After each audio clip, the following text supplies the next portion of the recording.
Hello' everyone, আজি আপোনালোকৰ বাবে ব্ৰেড ৰোলৰ এটা টেষ্টি ৰেচিপি লৈ আহিছোঁ আৰু লগতে আপোনালোক সকলোকে আকৌ এবাৰ আদৰণি জনাইছোঁ আছামিজ কিটচেন চেনেললৈ।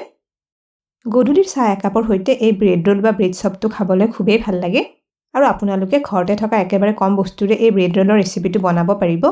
আশা কৰোঁ আপোনালোকে আজিৰ এই ৰেচিপিটো নিশ্চয় ভাল পাব। তেনেহ'লে ভিডিঅ'টো শেষলৈকে চাই থাকিব। ব্ৰেড ৰোল বনাবলৈ মই ব্যৱহাৰ কৰা ইনগ্ৰিডিয়েণ্টছখিনি আপোনালোকে স্ক্ৰীনত দেখিবলৈ পাইছে। এয়া প্ৰথমতে কেৰাহী এটাত 3 চামুচমান ৰিফাইন তেল গৰম কৰি লৈছোঁ।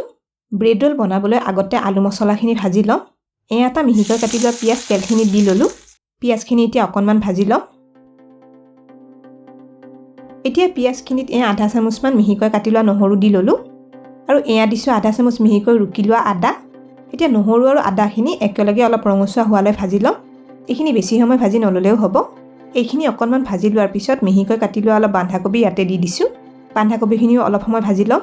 ইয়াতে আপোনালোকে আন চব্জি যেনে গাজৰ, মটৰ, বিন বা কেপচিকাম আদিও দিব পাৰে। এতিয়া এচামুচ টমেটো চচ চব্জিখনত দি ল'লোঁ। এয়া দিছোঁ আধা চামুচ চিলি চচ। চচখিনি এবাৰ মিলাই লওঁ।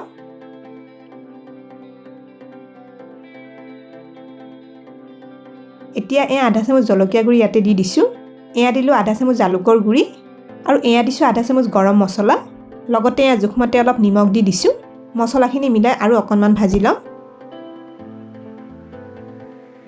এতিয়া এয়া দুটা সিজাই পিটিকি লোৱা আলু মছলাখিনি দি ল'লোঁ। গোটেইখিনি ভালদৰে মিলাই আৰু 2 মিনিটমান কম জুইত লৰাই ভাজি লওঁ। ইয়াতে আপোনালোকে দিব বিচাৰিলে অলপ কেঁচা ধনিয়া পাত মিলাই দিব পাৰে। আৰু এয়া আমাৰ আলু মছলাখিনি বনোৱা হৈ গৈছে। এইখিনি অলপ ঠাণ্ডা হ'বলৈ ৰাখি দিম। আজিৰ ব্ৰেড ৰোলৰ ৰেচিপিটো বনাবলৈ এয়া মই 6খন ব্ৰেড লৈছোঁ। আপোনালোকে ইয়াতে যেইটা ৰোল বনাব বিচাৰে সেই অনুপাতে ব্ৰেড ল'ব পাৰে। এতিয়া এয়া এখন ব্ৰেড লৈ লৈছোঁ। ব্ৰেডখনৰ প্ৰথমতে 4টা ফাল এইদৰে চুৰিখনেৰে কাটি লওঁ। এনেকৈ গোটেইখিনি ব্ৰেডৰ 4ফালটো কাটি ল'ব লাগিব। এয়া মই গোটেইখিনি ব্ৰেডৰ কাষবোৰ কাটি ল'লোঁ আৰু এইখিনি ব্ৰেডৰ ৰৈ যোৱা টুকুৰাখিনি একেলগে লৈ লৈছোঁ। এই ৰৈ যোৱা ব্ৰেডৰ টুকুৰাখিনি কিন্তু মই পেলাই নিদিওঁ। এইখিনি মিহিকৈ এবাৰ গুড়ি কৰি লওঁ। এইখিনি চাওক, ৰৈ যোৱা ব্ৰেডৰ টুকুৰাখিনি মিহিকৈ মিক্সাৰ গ্ৰাইণ্ডাৰত গুড়ি কৰি ল'লোঁ আৰু এই ব্ৰেডৰ গুড়িখিনি মই ব্ৰেড ৰোল বনাওঁতে ব্যৱহাৰ কৰিম। এতিয়া এখন ব্ৰেড লৈ লৈছোঁ। এই ব্ৰেডখন অলপ বেলি লওঁ। এনেকৈ ব্ৰেডখন অলপ লাহে লাহে বেলি লৈছোঁ। ব্ৰেডখন এইদৰে পাতলকৈ বেলি ল'লে ৰোলটো শ্বেপ দিবলৈ ভাল হয়। এইখিনিতে এটা ৰিকুৱেষ্ট কৰিলোঁ, ভিডিঅ'টো চাই ভাল পালে লাইক আৰু শ্বেয়াৰ কৰি দিব। আপোনালোকৰ যিসকলে আমাৰ চেনেলটো এতিয়ালৈকে ছাবস্ক্ৰাইব কৰা নাই তেওঁলোকক আমাৰ চেনেলটো ছাবস্ক্ৰাইব কৰিবলৈ ৰিকুৱেষ্ট কৰিলোঁ আৰু কাষতে থকা বেল আইকনটো টিপি নটিফিকেশ্যন অল কৰি দিব। এনেকৈ গোটেইখিনি ব্ৰেড পাতলকৈ বেলি ল'ব লাগিব। এইফালে এখন প্লেটত এয়া 5 চামুচমান ময়দা লৈছোঁ। এয়া অলপ পানী ময়দাখিনিত দি লৈছোঁ। ময়দাখিনি পানীৰ লগত মিলাই এটা ঘোল বনাই লওঁ। ময়দাৰ এই ঘোলটো অলপ পাতলকৈ বনাই ল'ব লাগিব। এতিয়া আগতে বেলি লোৱা ব্ৰেড এখন লৈছোঁ। ব্ৰেড ৰোলটো এতিয়া শ্বেপ দি লওঁ। ব্ৰেডখনৰ চাৰিওফালে ময়দাৰ ঘোলটো অলপ অলপকৈ আঙুলিৰে এইদৰে লগাই দিছোঁ। ব্ৰেডখনত এইদৰে ময়দাৰ ঘোলটো অলপ অলপ লগাই দিলে ব্ৰেডখনৰ ৰোলটো শ্বেপ দিবলৈ ভাল হয়।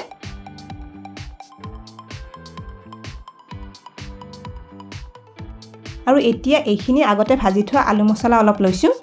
আলু মছলাখিনি ব্ৰেডখনৰ এটা ফালে এইদৰে পুৰ দি লওঁ।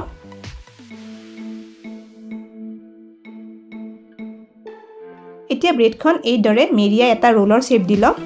ময়দাৰ ঘোলটো অলপ অলপ লগাই দিলে ব্ৰেডখনৰ ৰোলটো বনোৱাৰ পিছত এইদৰে ধুনীয়াকৈ লাগি ধৰে আৰু ৰোলটো খোল খাই নোযোৱাকৈ থাকে। এতিয়া আকৌ এইখিনি ময়দাৰ ঘোলখিনি লৈছোঁ।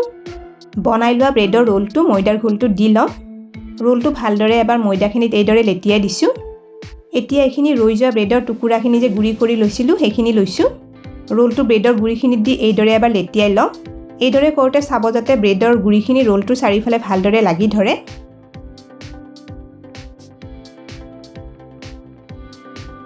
এয়া মই একেলগে কেইটামান ব্ৰেড ৰোল শ্বেপ দি ল'লোঁ।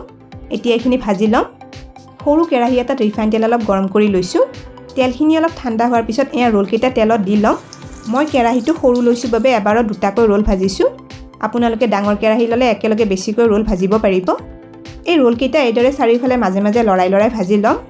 ৰোলকেইটা ভাজি থাকোঁতে গেছৰ জুইটো একেবাৰে কমাই থোৱা আছে। এয়া চাওক, প্ৰায় 3 মিনিটমান ভজাৰ পিছত ৰোলকেইটা আমাৰ ভজা হৈ গৈছে। এইখিনি ধুনীয়া মচমচীয়া আৰু ৰঙচুৱা হৈ আহিছে। এতিয়া এইখিনি তেলৰ পৰা উঠাই লওঁ। এয়া গোটেইকেইটা ৰোল মোৰ ভাজি লোৱা হৈ গৈছে। প্লেট এখনত এইখিনি লৈ লৈছোঁ। ব্ৰেডৰ এই ৰোলকেইটা চাওকচোন দেখিবলৈ কিমান ধুনীয়া হৈছে। এই ব্ৰেডৰ ৰোলটো মচমচীয়া হোৱাৰ লগতে খাবলৈও খুব সোৱাদ লগা হয়। তেনেহ'লে আজিৰ ব্ৰেড ৰোলৰ ৰেচিপিটো আপোনালোকে কেনে পালে কমেণ্ট কৰি নিশ্চয় জনাব। ভিডিঅ'টো শেষলৈকে চোৱাৰ বাবে অশেষ ধন্যবাদ জনালোঁ আৰু ভিডিঅ'টো ভাল পালে লাইক আৰু শ্বেয়াৰ কৰি দিব। স্ক্ৰীনত দেখা পোৱা ৰেচিপিকেইটা চাবলৈ মই ৰিকমেণ্ড কৰিলোঁ। ভিডিঅ'কেইটা চাবলৈ ৰেচিপিটোৰ ফটোখনৰ ওপৰত ক্লিক কৰিলেই হ'ল। তেনেহ'লে আজিলৈ আহিছোঁ, আকৌ লগ পাম আৰু এটা নতুন ৰেচিপি ভিডিঅ'ৰ সৈতে।